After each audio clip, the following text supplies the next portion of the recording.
Chinese group tours to Japan are being canceled en masse, refund requests are exploding, and at the same time, South Korea has jumped to the #1 overseas destination for Chinese travelers.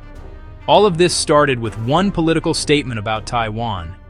In this video, we'll explain what Japan's Prime Minister said about Taiwan, how China responded with a de facto "don't go to Japan" warning, why South Korea is suddenly benefiting as the new #1 travel choice, and what this could mean for the Japanese economy. Stay tuned until the end, because the economic impact might surprise you.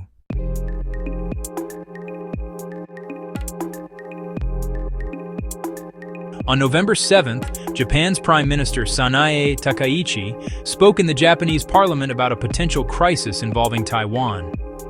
She said that if there is a Taiwan contingency, in other words, if Taiwan were attacked, it could be considered a situation that threatens Japan's survival, giving Japan the option to use its collective self-defense, or in simple terms, Japan could get militarily involved.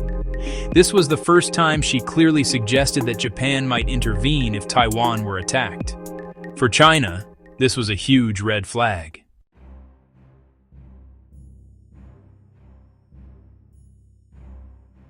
China's government reacted immediately. First, they demanded that Japan withdraw or clarify the comment. But when Japan did not make any major change, China decided to send a different kind of message, through tourism. On November 14th, the Chinese government issued a travel advisory, urging its citizens to avoid trips to Japan. It's not an official ban, but many Chinese media and netizens are calling it something close to a Limit Japan order, a kind of soft restriction on travel to Japan. And the effect was instant.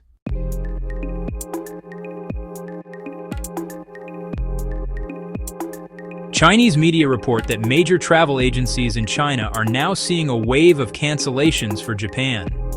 A travel agency in Shanghai said the cancellation rate for Japan group tours has exceeded 60%, and flight ticket cancellations to Japan are also increasing. A travel agency in Beijing said that just a few days ago, cancellations were relatively low, but now calls and messages asking to cancel Japan trips are clearly surging. Because of this sudden shift, many agencies are offering full refunds for Japan tour packages, even when that wasn't originally part of the policy. In just a matter of days, Japan went from being one of the most popular overseas destinations for Chinese tourists to a place many people are now actively canceling.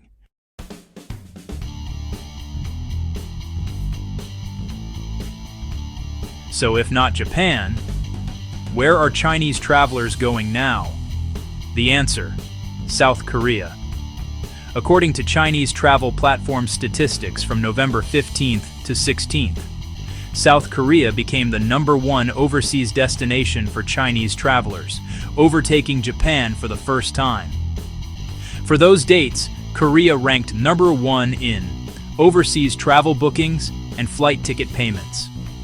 In terms of searches, Seoul was the most searched foreign city among Chinese users. After South Korea, other popular destinations included Thailand, Hong Kong, Malaysia, Singapore, Vietnam, and Indonesia. In short, as soon as Japan demand dropped, a big part of that tourism traffic shifted directly to South Korea. For Korean airlines, hotels, and shopping districts, this is potentially very good news.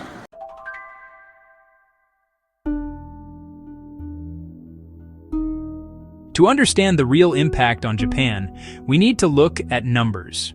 According to data from Japan's tourism agency, from January to September this year, Chinese tourists made up about 25% of all foreign visitors to Japan.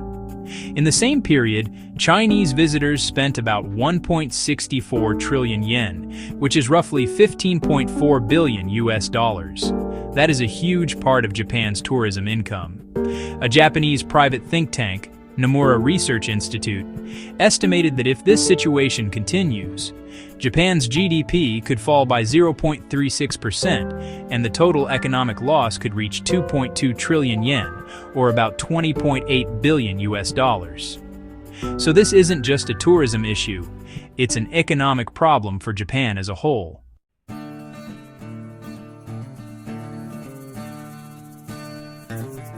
While Japan is facing potential losses, South Korea is emerging as a major winner in the short term.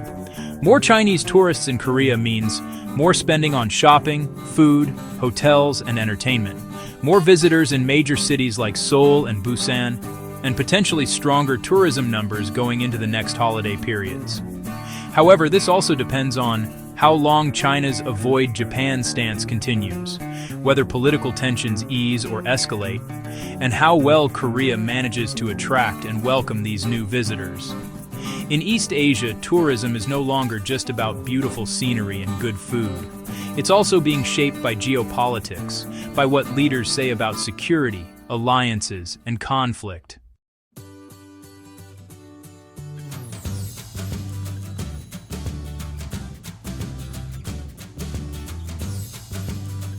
So to recap, a single statement by Japan's Prime Minister about a possible military role in a Taiwan conflict led to strong objections from China.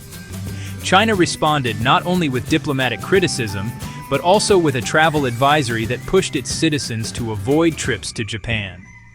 As a result, Japan tours are being canceled rapidly, and South Korea has suddenly become the #1 overseas destination for Chinese tourists, both in bookings and flight payments.